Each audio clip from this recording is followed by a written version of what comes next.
Bonsoir, bienvenue dans le 7-8, c'est votre émission pour démarrer la soirée dans les Yvelines avec au menu de l'actualité, des infos pratiques et des idées de sortie. Voici le programme de ce 12 décembre. Plus de 1000 personnes réunies pour la mémoire de Djibril, ce jeune de 14 ans tué il y a 2 semaines dans une rixe à Coignères. Une marche blanche s'est déroulée hier entre le gymnase du Moulin à Vent, lieu du drame, et la commune de Morpad où était originaire l'adolescent.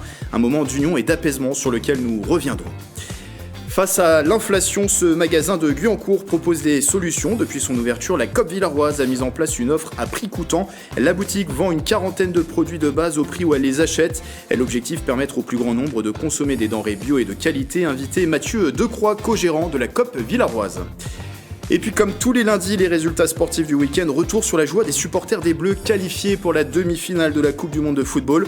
Beaucoup d'Yvelinois étaient réunis à Poissy. À Trappes, ce sont les fans du Maroc qui ont fêté en nombre la victoire. Dès l'heure contre le Portugal samedi soir, France et Maroc s'affrontent mercredi pour une place en finale.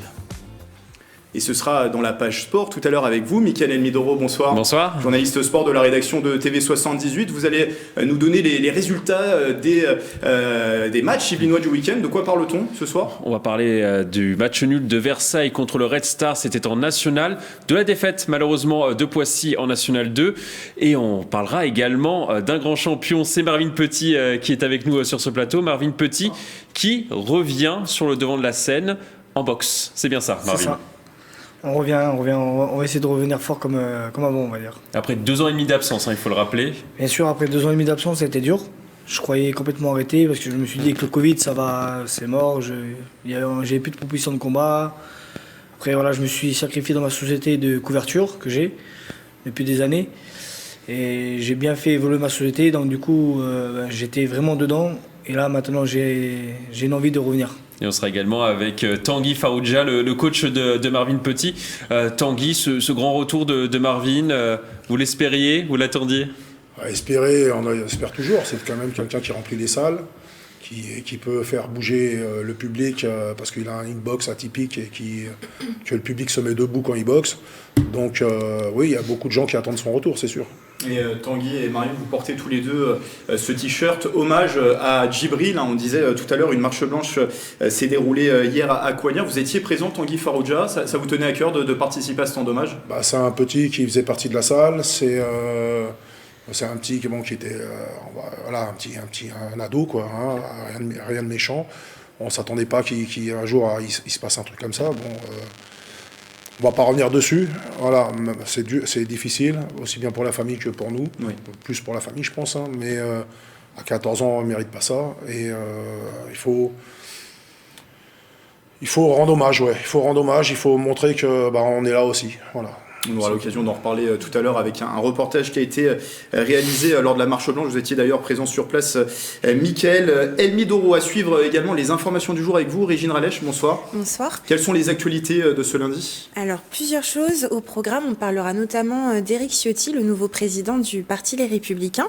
Mais on reviendra également sur une action coup de poing menée ce week-end par des militants yvelinois contre des panneaux publicitaires. Et ce sera à suivre dans un instant. Au programme également au cours de la prochaine heure, zoom sur une boutique solidaire qui est installée à Buc. Elle a été lancée il y a 1 an. Elle offre une seconde vie aux objets à des tarifs très accessibles. Et toujours à Buc, nous vous ferons découvrir le floorball avec un tournoi de la discipline qui avait lieu ce week-end dans la commune. Mais avant tout cela, petit coup d'œil à la météo de demain.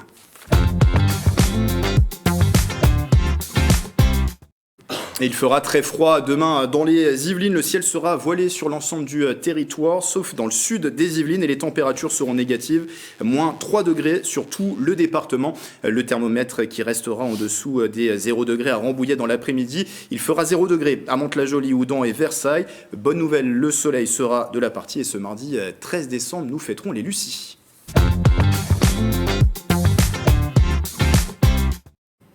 Et on passe tout de suite aux informations du jour avec vous, Régine Ralech, et on débute avec un mot de politique.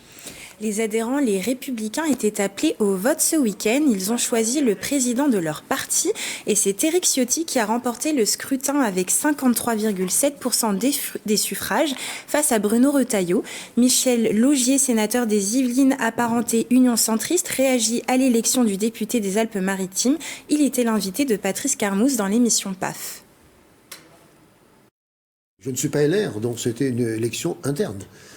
Alors Ciotti est sorti, il a fait un score 53, et quelque chose, donc c'est pas mal, mais ça veut dire qu'il y a 2 courants très forts au sein des LR. Et Bruno Retailleau, que je connais bien, que je côtoie au quotidien, a fait aussi une très belle campagne. Moi, ce qui m'importe aujourd'hui, c'est pas de savoir qui est président des LR, et c'est surtout qui va rassembler. Parce que moi, je crois que aujourd'hui, au rassemblement, d'ailleurs, on a toujours gagné dans le rassemblement. Dans les périodes anciennes, le RPR et l'UDF étaient ensemble quand on voulait gagner. Ça a été pareil aussi dans des élections départementales, régionales, voire locales. Donc moi, je ne crois qu'au rassemblement. Et aujourd'hui, c'est pas parce qu'on est à la tête d'un parti qu'on va réussir. La seule réussite pour moi, ça sera la personne qui aura un vrai projet et qui sera capable de rassembler. Je vous rappelle aussi qu'il y avait une autre élection dans un parti centriste, c'est Hervé Marseille, donc le président du groupe Union Centriste dans lequel je siège au Sénat, qui a été élu président de l'UDI. Je connais Hervé, lui aussi il est pour le rassemblement, donc j'attends le rassemblement.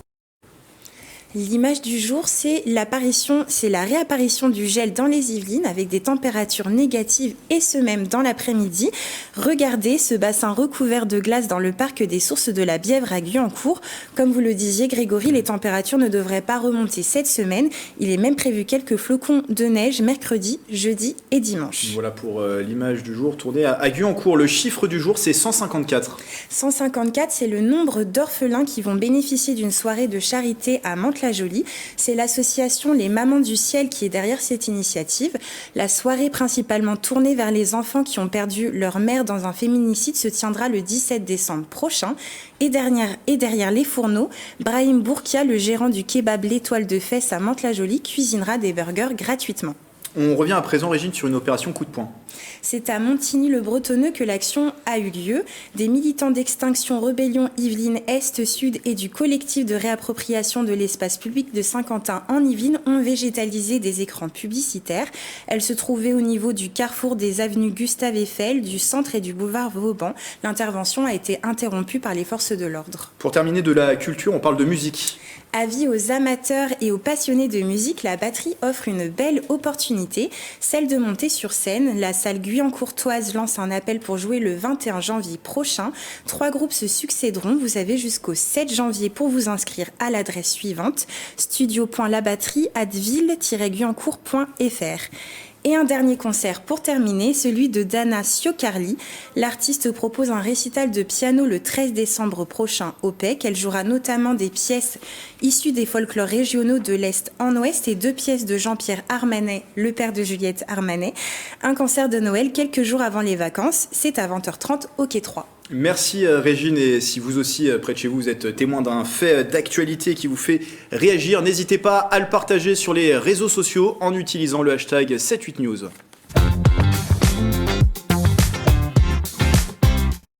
L'information de ce week-end, on vous en parlait dans les titres, c'est cette marche blanche organisée hier dimanche entre Coignères et Maurepas, un moment de paix pour rendre hommage à Djibril. Ce jeune adolescent de 14 ans a été assassiné lors d'une rixe dans la nuit du 26 au 27 novembre dernier devant le gymnase du Moulin à Vent à Coignères. On regarde le reportage de Mickaël Midoro et de Nicolas Dandry. Vous vivez les mêmes galères, vous vivez les mêmes choses. Le quotidien, il n'est pas facile. Émotion, incompréhension et prévention, la maman de Djibril a tenu à s'adresser aux jeunes, qu'ils soient de Maurepas, de Coignères ou encore de La Verrière. Ils sont tous touchés par la disparition de son fils de 14 ans, assassiné il y a 2 semaines. Djibril, il a grandi ici, son père, il a grandi à Elancourt, son grand-père, il habite à La Verrière, et il a des cousins à Trappes, donc il a des copains partout. Partout, il a des copains, Djibril. Et il n'avait pas de problème particulier avec les autres. Pour rendre hommage à son enfant, une marche blanche a été organisée au départ du gymnase du Moulin à Vent à Coignères jusqu'au stade du Bois à Maurepas.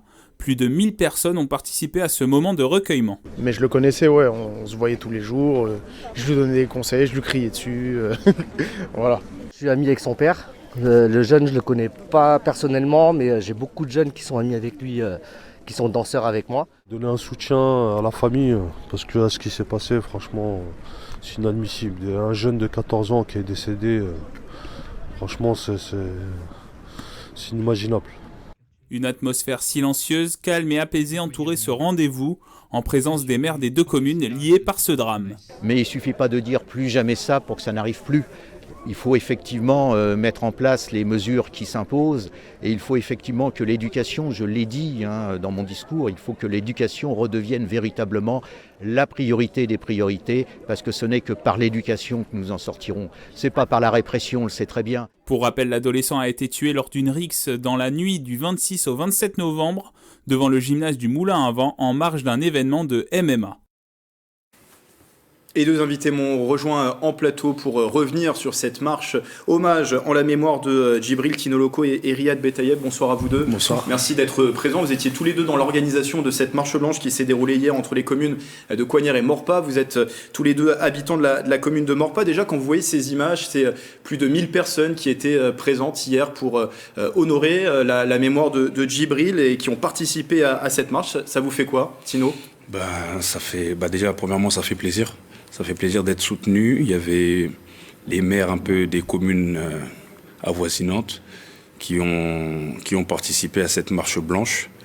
Ça fait du bien quand même, en tant que jeune du quartier des Friches, de sentir que voilà, on n'est pas tout seul dans ce drame. Oui, 2 semaines après ce drame, c'était un moment d'apaisement. Ça faisait du bien, dit Tino. Vous êtes du même avis ? Je suis du même avis et pour moi, c'était une bonne chose de se retrouver pour ce recueil, pour Djibril.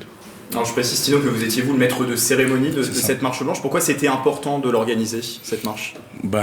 Pour sensibiliser un peu notre secteur dans le 78, parce que ce qui se passe entre les villes de Maurepas et de Coignères, ça ne concerne pas que ces 2 villes-là. Il y a eu aussi beaucoup de guerres entre bandes rivales, sur Trappes, sur les villes comme Saint-Cyr.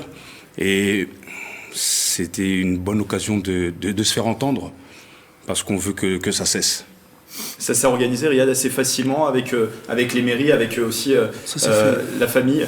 Ça s'est fait très rapidement, en moins d'1 semaine, et on a su avoir le soutien de la mairie et des forces de l'ordre aussi hier qui ont su gérer la marche blanche. Et le message à faire passer après 2 semaines après ce drame, c'était la paix, l'apaisement, c'est ça le maître mot hier ? C'est ça. La paix, l'apaisement et surtout qu'on puisse être entendu au niveau des municipalités. C'est possible, quoi. Et vous avez le sentiment que le message a été entendu hier, aussi bien auprès des municipalités, peut-être aussi auprès des jeunes qui ont été directement impliqués dans... Automatiquement, après le drame, nous, on passe au peigne fin en fait la situation et puis on parle aux jeunes dans les quartiers. Parce qu'en fait, on ne va pas que pointer du doigt la mairie. S'il y a un problème dans nos quartiers, c'est que voilà, il y a des manquements aussi de notre côté. Donc on a passé le message aux jeunes et voilà, on essaye de le passer à tous les responsables. C'est quoi les manquements à votre avis aujourd'hui, Riyad ou sinon Riyad ? C'est déjà de trouver pourquoi, comment ce jour-là est arrivé, le drame du jeune Djibril.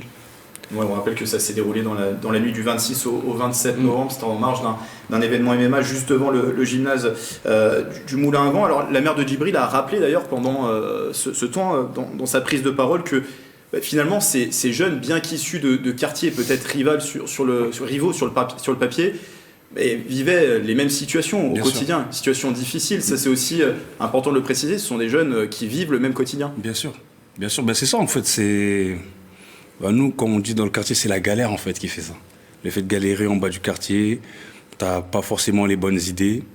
Et voilà, point à rien, vous vous retrouvez à vous taper dessus, alors que vous vivez la même situation. Donc, c'est ce qu'on a essayé de faire passer comme message hier. On a demandé au maire... qu'on puisse adapter en fait les méthodes en fonction de la jeunesse qu'il y a actuellement dans les quartiers. Parce que souvent, dans les maisons de jeunesse, les programmes qu'on nous propose, c'est des programmes qui étaient propices, mais pour les années qui sont passées. La jeunesse, elle a changé en fait. Et c'est ce qu'il faut faire passer comme message, je pense. Les associations ont un rôle important à jouer aussi sur cet aspect. On le recevra également tout à l'heure, Tanguy Farouja de la team Farouja qui reçoit aussi ces jeunes au sein de ce club de boxe. Il y a aussi les associations qui ont leur rôle à jouer Les associations, elles ont leur rôle à jouer, ça c'est clair et net.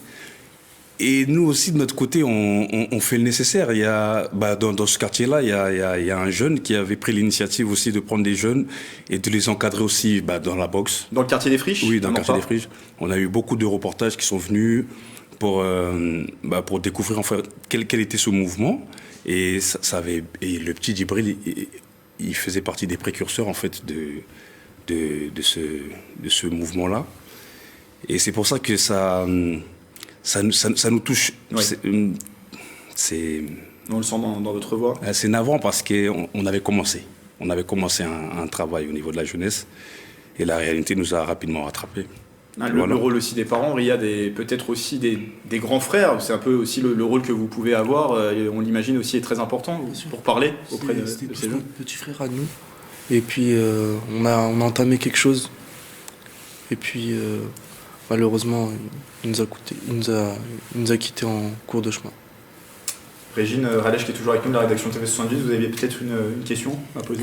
Oui, mais par rapport justement à ces méthodes que vous souhaitez adapter, comment est-ce que vous avez des idées par rapport à ça?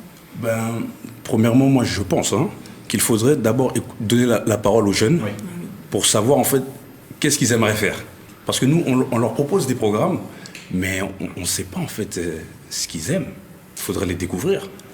D'abord, apprendre à faire connaissance avec eux pour pouvoir leur proposer des activités qui vont dans leur sens aussi. Et leur donner la parole, par exemple, sur des plateaux de télévision, à la radio, dans des temps organisés par des associations, ce serait ça? Pourquoi pas. Là où on peut les entendre, où ils peuvent nous faire part de leurs attentes aussi. Et ce sera ma dernière question. Ça a été aussi rappelé hier dans les différentes prises de parole, peut-être que l'État doit investir davantage dans les quartiers, notamment en matière d'éducation. Est-ce qu'ils ont le sentiment, ces jeunes, est-ce que vous avez le sentiment d'être un peu les oubliés de la République et qu'il faut en faire davantage aujourd'hui? Clairement, on est délaissés. On est délaissés, là, c'est vraiment un appel à l'aide. Riyad? C'est un manque d'investissement dans les quartiers. Et puis, il n'y a pas assez d'attention faite par le gouvernement ou même les mairies, etc. pour les quartiers. Il faut que davantage soit fait pour éviter à nouveau ce genre de drame? Bien exactement. Merci à vous deux, Riyad Betaïa et Bettino Loco, d'être venus au lendemain de cette marche blanche. On le rappelle, qui s'est déroulée entre Coignères et Maurepas en la mémoire de Djibril, ce jeune qui a été tué il y a 2 semaines au cours d'une rixe. Merci d'avoir été avec nous. Merci à vous. Chaque année, un Français jetterait en moyenne 573 kg de déchets. Parmi les objets mis à la poubelle, beaucoup pourraient avoir une deuxième vie. C'est ce que tente d'offrir à ces objets une boutique installée à Buc. L'association Les Ateliers du Kiosque Solidaire l'a lancée il y a 1 an dans la commune. Peluches, accessoires décoratifs, mais aussi chaussures. Les dons reçus sont ensuite proposés à des tarifs solidaires à tous les publics. Julien Leroy. Avis aux chineurs, la boutique de l'association Les Ateliers du Kiosque Solidaire a ouvert ses portes à Buc en décembre 2021. Livres, vaisselle, jouets ou encore textiles, les habitants peuvent venir donner les articles dont ils ne se servent plus. Ils seront ensuite proposés à des prix solidaires, généralement divisés par 3 ou 4, comparés aux tarifs d'origine. Pendant le confinement, les gens se sont mis à beaucoup trier et jeter. L'idée, c'était de trouver une solution à la gestion des encombrants dans cette résidence ou dans une autre résidence. Donc j'en ai parlé au bailleur social qui m'a mise en relation avec l'APES, qui est une structure qui accompagne les créateurs de projets. Suite à sa demande, Maria obtient ce local de 60 mètres carrés. Son objectif, éviter à des objets souvent en bon état de se retrouver inutilement à la poubelle. En outre, faire de ce lieu un endroit convivial pour créer du lien social. Ce n'est pas une occupation, c'est quelque chose qui permet de faire avancer les choses au niveau humain, au niveau social, au niveau même de tout ce qui est la nature aussi, puisque si on ne jette pas et qu'on peut faire autre chose avec, tout le monde y gagne en fait. Une dizaine de bénévoles aident au tri, au nettoyage et à la valorisation des dons reçus, des objets uniques pour le plus grand plaisir des chineurs. Nous y trouvons des jeux pour les enfants, ça les occupe le mercredi. Déjà, ils choisissent eux-mêmes ce qu'ils veulent. C'est beaucoup moins cher et ça permet de faire un petit cadeau. J'ai profité du week-end pour faire du tri et pour revaloriser les objets dont je ne me servais plus. C'est bien d'aider les autres et comme on peut avoir besoin d'aide à n'importe quel moment de notre vie en fait. Si vous souhaitez dénicher ces objets de seconde main, la boutique est ouverte à tous les mercredis, jeudis et samedis de 14h à 18h.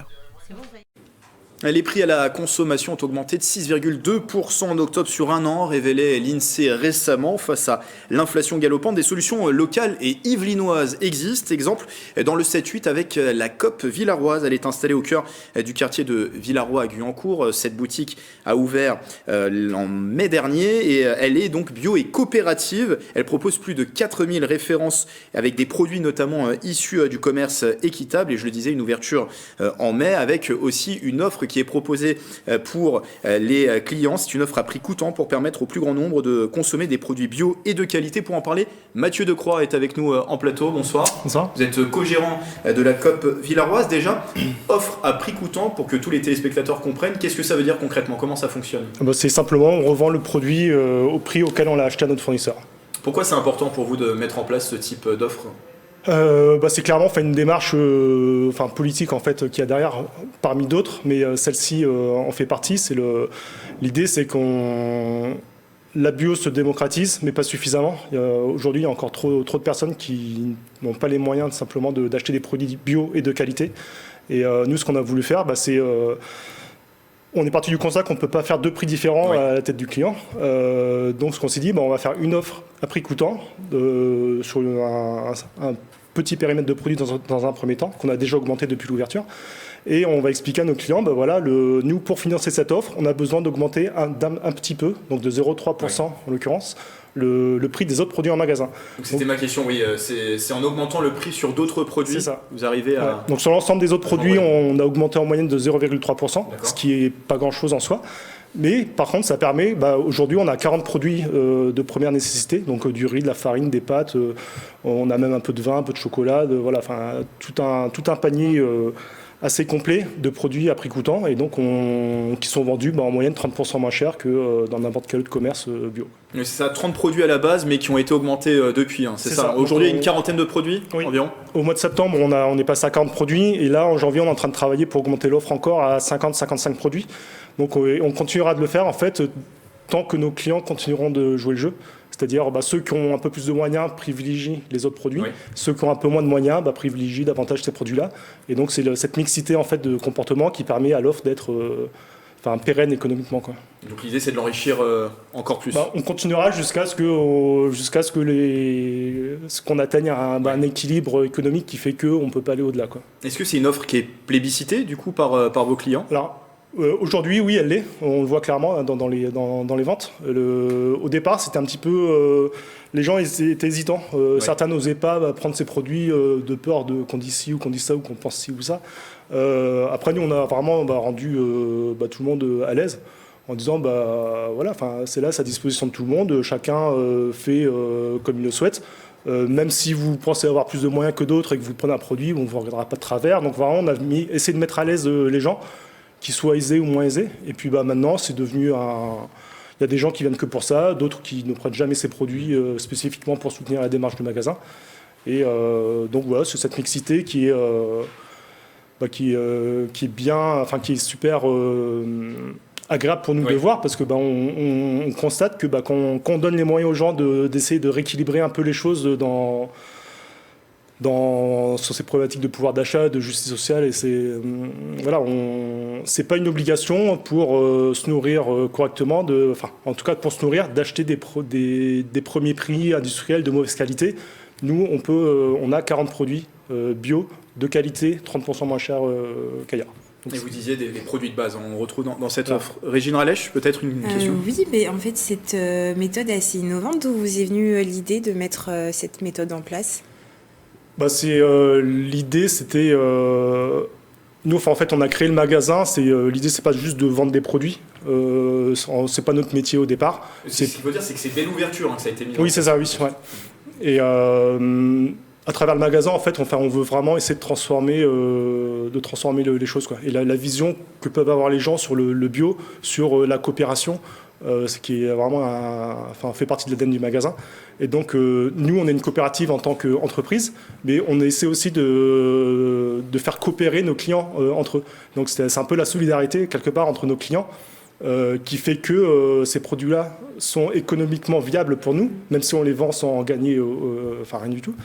Et en même temps, permettre d'avoir une offre qu'on arrive à enrichir en plus, Donc voilà, l'idée elle est venue parce que c'est un projet politique. On fait du bio, on fait du local, on fait de l'équitable, on fait du prix coûtant, on fait beaucoup de vrac, zéro déchet. Voilà, on essaie de développer vraiment toute une démarche. Et autour de la coopération aussi. Donc l'entreprise est une SCOP, une coopérative de salariés. C'est-à-dire que tous les salariés ont une voix dans les instances décisionnelles de l'entreprise, quel que soit leur rapport en capital. C'est-à-dire que si un tel a mis que 5 € et l'autre a mis 20 000 €, les deux ont le même pouvoir en fait dans l'entreprise et sont rémunérés de la même manière. C'est un système égalitaire, pur et dur, qui est encadré par la loi. Il y a un droit coopératif. Et on le disait tout à l'heure, donc, qui a ouvert cette boutique depuis mai.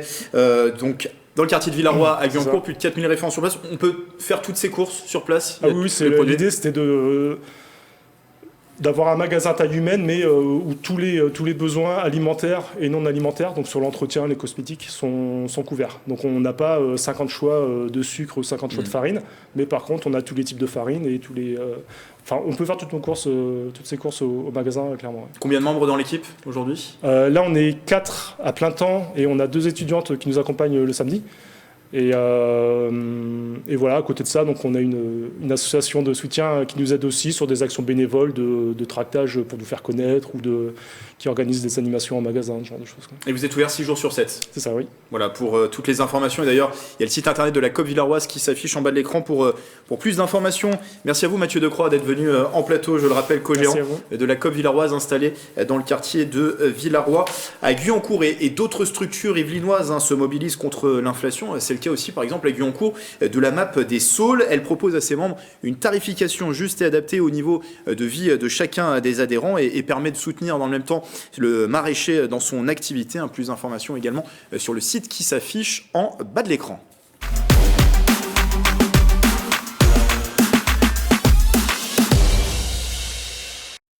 Et c'est l'heure de la page sport dans l'émission Le 7-8 avec le retour en plateau de Mickaël Elmidro. Approchez-vous, Mickaël. N'ayez pas peur de moi. Avec l'actualité de ce week-end niveau sport, c'était ces quarts de finale de la Coupe du Monde de football avec la France. Avec la France qui a brillé, qui a gagné 2-1 face à l'Angleterre. On l'a tous vu, je crois 18 millions de Français ont vu ce match à la télévision. Et il y a eu aussi la victoire du Maroc, un peu plus surprenante la victoire du Maroc. Mais en tout cas, on a pu suivre ces 2 exploits dans les Yvelines. Et forcément, il y a eu beaucoup d'ambiance. Un reportage de Mathilde Francou, de moi et de Mathilde Francou qui était sur place. Dans 2 villes des Yvelines, c'était à Poissy et à Trappes. On regarde tout de suite ce reportage sur la joie des supporters des Bleus et des supporters du Maroc dans les Yvelines.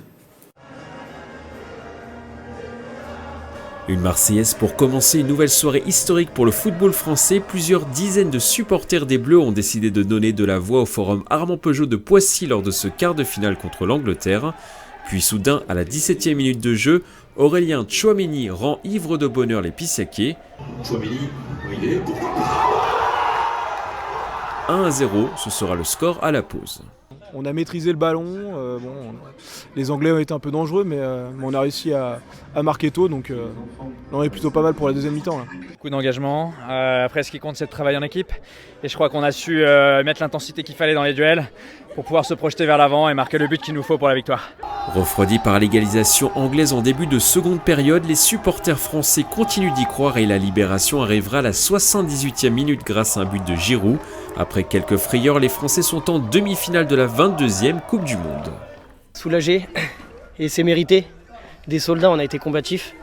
Si, c'est mérité quand même. Très content, c'était compliqué mais on l'a fait. C'était compliqué mais c'est ce qui rend la Coupe du Monde intéressante à regarder. Mais finalement, ça finit bien. Harry Kane, il n'a pas l'habitude de louper des pénaux. Il a loupé le péno. C'est parfait. Quelques heures plus tôt, ce sont les supporters marocains qui ont exulté dans ce bar portugais situé près de la mairie de Trappes.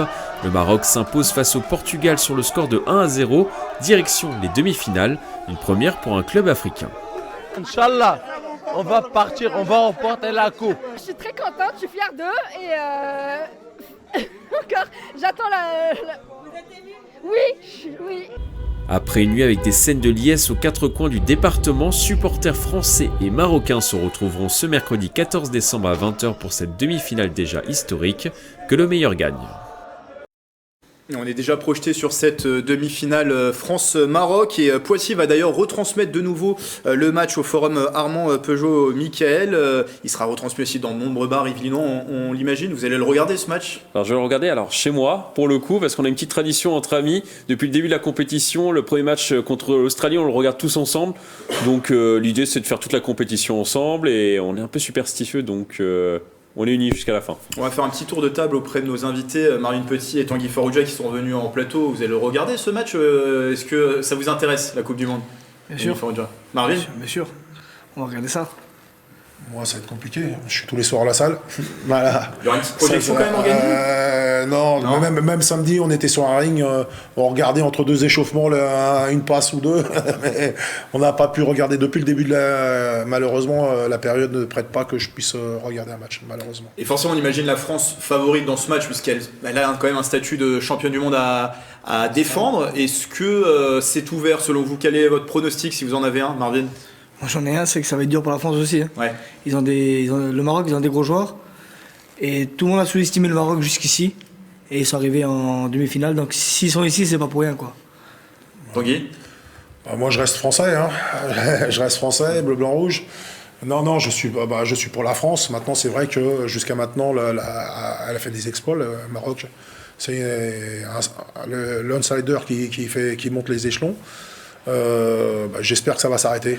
L'élimination de l'Espagne, du Portugal. En face de vous, il y a Jean-Pierre Garcin qui nous a rejoint. Bonsoir. Bonsoir. Copilote, vous allez participer dans quelques jours à votre 24e Dakar. On va avoir l'occasion d'en parler, mais déjà une petite question sur France-Maroc.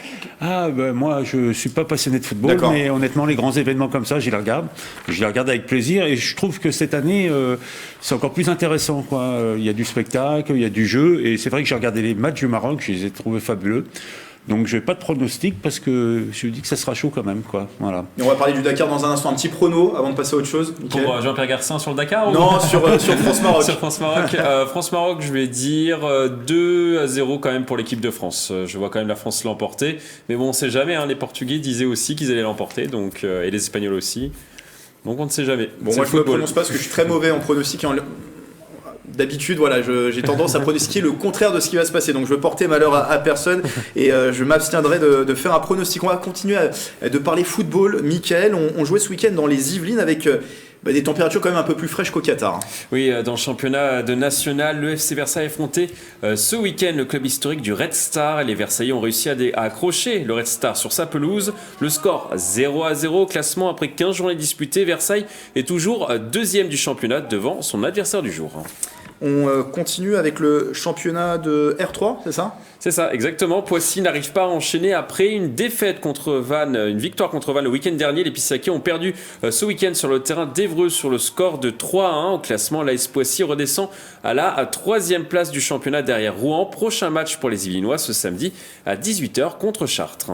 Alors je suis un peu perdu, Mickaël. C'est maintenant peut-être qu'on va parler du championnat de Régional 3. Non, c'est ça, pas du tout. C'est ça. On va parler de la Fédérale 2 là. La Fédérale 2 du rugby. On passe du rugby. Voilà, je suis un peu perdu dans mes feuilles. Dans le championnat de Fédérale 2, Plaisir qui veut monter en fin de saison s'est imposé dans la douleur face à Orsay ce dimanche à domicile. Le score 29-21 pour les Plaisirois. Dans l'autre rencontre, Versailles a perdu 30-28 sur sa pelouse contre le leader Le Havre. Au classement, Plaisir est toujours 5e et Versailles est 7e. Et on va parler maintenant de la Régionale 3. La Régionale 3. Il y a une petite erreur, c'est moi qui avais un problème. Parce qu'on parlait de football, on a pas et là on reparle de nouveau de football. Très bien. Alors dans le championnat de R3, Morpa joué ce week-end sous des températures glaciales contre Saint-Maur-Lusitanos. Et les Yvelinois se sont inclinés 4-2 sur leur terrain, menés à 3-0. Ils avaient pourtant réussi à revenir à 3-2 avec une balle de 3-3. Ils se sont finalement inclinés 4-2 contre Saint-Maur dans les dernières secondes ce dimanche. On écoute le capitaine de l'équipe morpasienne. Ce qui est bien, c'est qu'on a su relever la tête à 3-0 et revenir à 3-2. Donc finalement, l'état d'esprit n'était pas si mauvais que ça. Si on regarde le classement, c'est un mauvais résultat. Après, on est tombé sur une équipe qui n'était pas non plus mauvaise.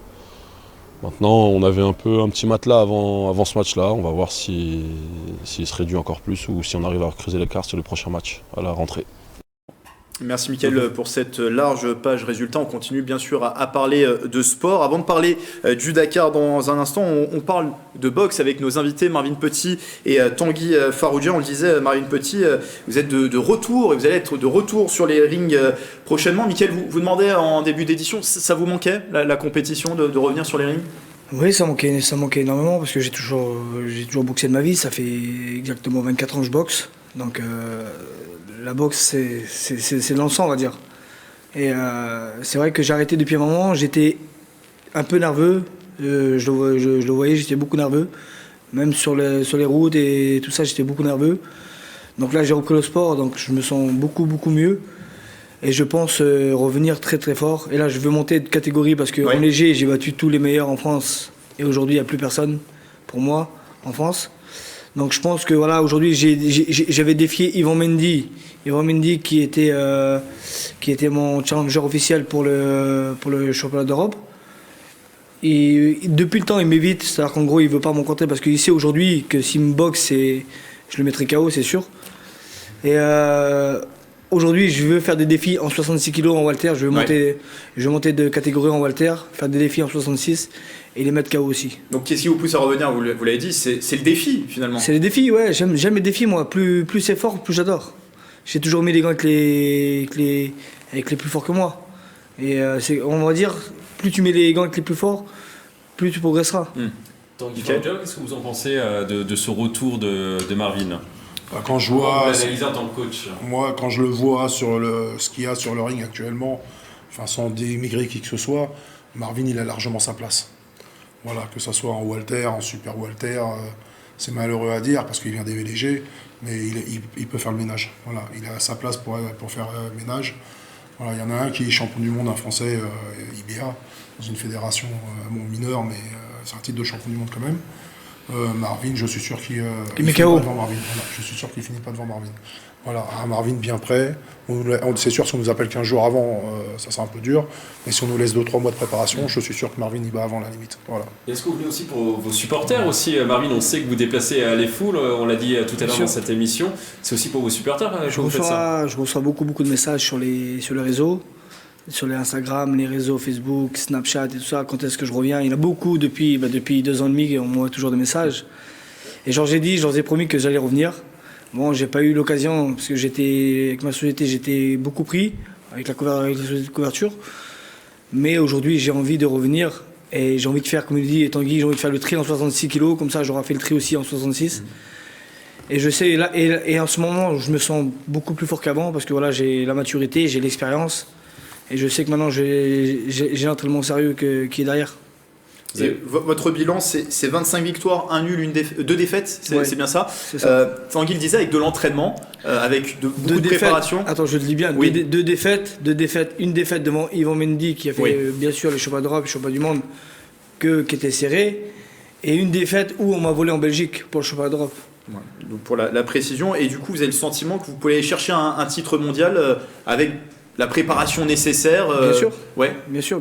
En fait, il faut mettre en place une structure. Aujourd'hui, on va plus faire ça à l'aveuglette. On va mettre une structure et faire un camp de préparation à 100%. Vous donnez combien de temps pour peut-être aller chercher ce titre? Pour aller chercher ce titre de champion du monde, peut-être juin, si on me propose le combat. Mais aujourd'hui, en fait, moi, on me propose jamais. On me propose pas parce que aujourd'hui, vous n'avez pas de combat programmé. Pour l'instant, là, j'ai pas de combat programmé. On m'a proposé là, des contrats, on m'a appelé pour boxer. Et on m'a proposé, comme toi qui avais dit, un titre mondial pour un championnat du monde pour juin. Donc du coup, moi je suis partant. Le mois de juin, Tanguy Farouja, pour un titre mondial, c'est jouable? C'est jouable, on va voir. Ça dépend comment il va revenir, parce qu'il va rester 3 ans sans rien faire. Ouais. Mais tout est jouable. Est-ce que les séances vont être plus dures peut-être dans les prochaines semaines? Le plus dur, c'est de revenir. Le plus dur, c'est de revenir. Une fois qu'il aura fait son premier combat de retour, ça y est, la machine sera mise en place. Il n'y aura plus qu'à ajuster les 2-3 trucs. Et si c'est pas au mois de juin, ça sera peut-être à la rentrée. Mais il y a le championnat du monde, c'est une question de... Quand je vois, il est capable d'être champion du monde. Et toute la préparation va se faire à Elancourt, Marvin? Pour l'instant, on va se faire à Elancourt. Toutes ces préparations, après on verra au niveau des sparring avec Tanguy. On programmera ça. Moi, ce que je veux, c'est les meilleurs sparring. Et je veux pas des sparring, on va dire, qui sont en dessous de moi. Je veux des sparring qui est beaucoup plus dur que moi et que je me sens en difficulté et que je sais que je peux surmonter ça. En tout cas, merci Marvin Totti, merci Tanguy Farouja. Et on va suivre bien sûr avec attention la suite de votre carrière. On vous souhaite bien sûr le titre mondial. Pourquoi pas en juin? On va suivre ça bien sûr avec attention. On fera un hommage à Djibril. Merci d'être venus tous les deux en plateau et on continue de parler sport avec vous, Jean-Pierre Garcin. Et je le disais, alors le 31 décembre prochain, vous allez prendre le départ du Rallye Raid Dakar 2023, une course qui sera organisée jusqu'au 15 janvier et ce sera votre 24e participation en tant que copilote. Pourquoi ça vous plaît tant cette course du Dakar? C'est une rencontre. Le premier Dakar, ça a été par hasard. Et après, c'est la passion, quoi. Tous les ans, on y va et à chaque fois, on revient et on se pose même pas de questions, quoi. Même là, je commence à être vieux et je me pose pas de questions. Je repense toujours à repartir l'année d'après. Donc, on structure notre année en vérité par rapport à cet événement et on cherche quelque chose à faire, voilà. Et là, cette année, je choisis un peu un défi. Je pars avec une équipe chinoise, avec un pilote chinois. Ça s'appelle Guoyu Zhang. Voilà, c'est ça, que je connais parce que j'ai fait quelques courses en Chine. Et c'est la communication qui sera le plus dur. Mais ça ne sera pas la première fois que je roule avec un pilote chinois. Et en fin de compte, 40 mots nous suffisent à peu près pour... Alors c'est sûr qu'on ne peut pas se raconter notre vie. Même maintenant, il y a des super traducteurs. Donc dans la voiture, je suis sûr qu'en liaison, etc., il me racontera sa vie. Je ne suis pas inquiet.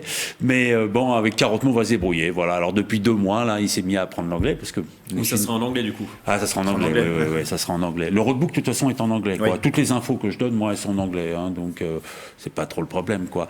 J'espère qu'il les a apprises. Malheureusement, avec le problème des Covid, encore chez eux, ils ont du mal à se déplacer, même c'est très difficile.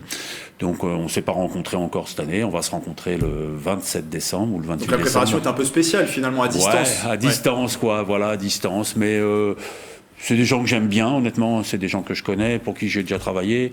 Voilà, c'est lui qui m'a fait un appel du pied. Ça sera son 3e Dakar. C'est un jeune. Hein. Je ne sais même pas quel âge il a, honnêtement. Mais je ne suis pas inquiet du tout, quoi. Voilà. C'est un bon pilote chinois, quoi, en tout cas, quoi. C'est quelqu'un qui a une bonne valeur. Et son premier Dakar, il avait fini 14e. Donc, voilà. Et on voit la voiture dans laquelle vous avez participé. Un mot sur cette voiture, c'est une bonne voiture? Oui, c'est une très bonne voiture. Ouais. Alors, c'est un constructeur chinois qui vient petit à petit de plus en plus officiellement, quoi. Et c'est une très bonne voiture. Ouais, c'est une voiture... on peut raisonnablement penser qu'on va rentrer entre 10 et 15 quoi, à la fin du Dakar, si tout va bien. Quoi. Voilà, donc ça serait... J'aimerais bien qu'il fasse une meilleure place avec moi que ce qu'il a fait. Déjà, ce serait valorisant. Et puis, pourquoi pas avancer, parce qu'il y a eu la création d'un championnat du monde l'année dernière, d'un vrai championnat du monde FIA, avec ASO, le promoteur. Et ça donne un peu de dynamique dans la discipline. Bon, alors ça serait bien que les gens suivent, parce que ça ne se fait pas sans constructeur, ça ne se fait pas sans concurrent. Il y a 5 courses l'année prochaine. Il y en aura une à Dubaï, une au Mexique, une en Argentine et une au Maroc, avec le Dakar. Et le Dakar, c'est la première épreuve de ce fameux championnat. Donc ça serait bien que tout le monde s'investisse. Bon, alors même c'est pas facile, hein, mais aujourd'hui, mais non, il faut y croire, quoi. Voilà. Donc on va commencer par le Dakar. Votre meilleure performance, c'est 6e du Dakar. Est-ce que vous pouvez peut-être dans un futur proche être sur le podium, je sais pas. Moi, on peut l'imaginer. Alors non, parce que moi je suis plus proche de la retraite que du début, mais c'est pas très grave. Non, les gens, heureusement, il y a des jeunes qui sont arrivés, qui sont performants, et il y en a qui poussent, et c'est très bien, quoi. Franchement, voilà. Non, moi je vais rester à essayer de rester entre 10 et 20, ça sera très bien. Et puis voilà. Mais bon, si j'ai pas j'avais commencé à travailler pour l'organisation du Silko Air Rally, qui était un rallye en Russie, où on allait en Chine, tout ça. Ça fait 2 ans que je travaillais, malheureusement, avec les événements, tout s'est arrêté. Je cherche un moyen de continuer différemment. Mais bon, aujourd'hui, je suis encore en forme, je la pêche, j'ai encore envie de faire copilote. Je ne me pose pas de questions. Mais justement, qu'est-ce qu'un bon copilote? Quelles sont ses missions? Que doit-il faire? Un bon copilote, en gros, tout le monde se perd. Voilà, hein. On se retrouve le plus facilement. C'est plus celui qui se retrouve le plus facilement qui est le meilleur. Voilà, tout le monde se perd parce que les informations, en plus maintenant, on a les informations en flash, instantanées, parce qu'on a une tablette. Et on n'a pas d'informations, on ne peut pas préparer avant le parcours, on ne peut pas voir notre roadbook. C'est 100 mètres avant le départ, notre tablette s'allume avec le roadbook, et le roadbook va défiler toute la journée. C'est un peu notre Bible, hein. Moi j'ai lu le roadbook, et j'essaye de comprendre qu'est-ce qu'on fait, quoi. Voilà. Et donc quand on se perd, c'est de récupérer rapidement. Et c'est là, heureusement, c'est pour les vieux comme moi, c'est beaucoup d'expérience. Moi, j'ai fait des centaines de milliers de kilomètres dans le désert. Et le désert, qu'il soit en Chine, en Arabie Saoudite... Sur différents pays, là, c'est en Arabie Saoudite. Mais c'est toujours le même, quasiment. Hein. Les couleurs sont les mêmes, les difficultés sont les mêmes. Donc voilà, c'est la chance où là, cette discipline permet à des personnes un petit peu âgées de continuer à matcher, quoi. Voilà. Parce que c'est pas... Et au contraire, un jeune, il met beaucoup de temps à acquérir l'expérience. Et bon, il faut passer par là. Et dans l'organisation, il y a une évolution au niveau de l'organisation du Dakar. C'est vous avez peut-être des informations au dernier moment. Non, c'est de plus en plus professionnel l'organisation. Pour éviter le facteur triche, parce qu'il y a beaucoup de gens qui trichaient, pour éviter le facteur triche, David Castéral, nouveau directeur du Dakar depuis 3 ans, a instauré tout ça, justement, ces outils, la tablette, les informations de dernière minute. On a de moins en moins d'informations, donc on prépare de moins en moins de choses, en vérité, quoi. Mais c'est bien parce qu'on a supprimé, on essaye de supprimer le maximum de triche, quoi. Une dernière question, donc l'épreuve en Arabie Saoudite encore cette année, quels sont les pièges à éviter? Quels sont les secteurs les plus difficiles? Alors, comme d'habitude, ça sera la 2e semaine. Et cette année, on va dans une zone qu'ils appellent le Empty Quarter, qui est le long de Oman, de la frontière, où c'est un océan de dunes, de sable. Donc on va se taper 5 journées de sable. Et quand on voit la longueur des étapes qui sont très courtes, c'est-à-dire des étapes avec 200 km, tout ça, ça veut dire que c'est très dur. Voilà. On a vu des photos, des reconnaissances et tout. On sait que ça va être très dur. Après, malheureusement, nous, on passe au mois de janvier. Au mois de janvier, il fait plus frais. Il y a des risques de petites pluies, donc le sable se comporte différemment, tandis que les gens qui font le parcours passent au mois de septembre, octobre, et il fait encore très chaud. Moi, j'y étais il y a 3 semaines, il fait encore 30-35 degrés, quoi. Donc nous, peut-être qu'on verra, Inch'Allah, comme on dit, hein, mais bon. Merci Jean-Pierre Garcin, et on le rappelle, le départ du Dakar 2023, c'est le 31 décembre prochain, et vous allez vous participer pour la 24e fois au rallye Raid Dakar. On termine avec une dernière information, Michael, une dernière information sportive. Il y avait du floorball ce week-end à Buc. Est-ce que vous connaissez le floorball, Grégory? Personnellement, non. Autour de cette table, vous connaissez le floorball? Non, mais... Jean-Pierre Garcin, oui, il y a ball, donc on imagine que c'est un sport de balle. Voilà. Ça ressemble plus ou moins à du hockey sur glace, mais sans patins, voilà, dans un gymnase. Un tournoi de 3e division était organisé dans la commune de Buc, l'occasion de découvrir ce sport venu des pays nordiques. Un reportage de Gabriel Gontier. Un match de hockey sur glace, mais dans un gymnase et sans patins. Ce dimanche, les équipes de floorball de Division 3 de Buc et d'Amiens s'affrontaient lors d'un grand championnat. L'objectif de ce sport collectif, mettre la balle dans le camp adverse grâce à une crosse. Aujourd'hui, à Buc, c'est un match de championnat. C'est-à-dire qu'il y a à peu près 5 à 6 rencontres par an où différentes équipes se réunissent pour faire un match qui va compter pour le championnat de Détroit de France. Née en Suède, la discipline est apparue à Buc il y a une quinzaine d'années, importée par une entreprise suédoise. Les Jets à Buc, ça a commencé il y a pas mal de temps, pour vous dire, il y a une quinzaine d'années, avec Ericsson, donc l'entreprise Ericsson. Il y avait pas mal de Suédois qui venaient en France en expat, et les Suédois, ce sont des fans de floorball, et ils ont commencé à jouer en fait dans les locaux d'Ericsson le soir, et ils ont vite cherché à trouver un gymnase qu'ils ont trouvé à Buc. Et c'est là que tout a commencé pour notre club. Les Jets de Buc sont le seul club de floorball présent dans les Yvelines, un club en pleine évolution.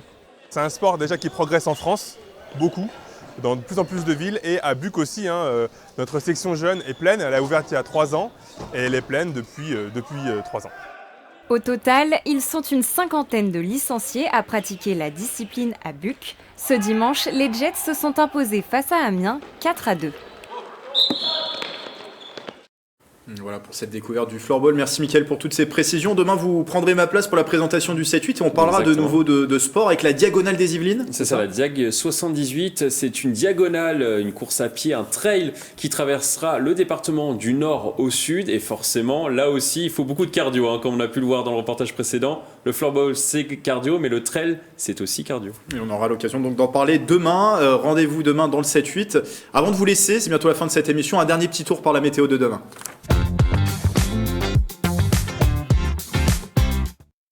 Et il fera très froid demain matin dans les Yvelines. Le ciel sera voilé sur l'ensemble du territoire, sauf dans le sud des Yvelines. Et les températures seront négatives, moins 3 degrés sur tout le département. Le thermomètre restera en dessous des 0 degrés à Rambouillet dans l'après-midi. Il fera 0 degrés à Mantes-la-Jolie, Houdan et Versailles. Bonne nouvelle, le soleil sera de la partie. Et ce mardi 13 décembre, c'est la Sainte-Lucie. Voilà, c'est la fin de ce 7-8. Merci de votre fidélité. Merci à nos invités. Merci à Mickaël Elmidoro d'avoir été avec nous. Et on se retrouve dès demain. Vous retrouverez Mickaël Elmidoro à ma place pour la présentation d'une nouvelle édition du 7-8. Belle soirée sur TV78.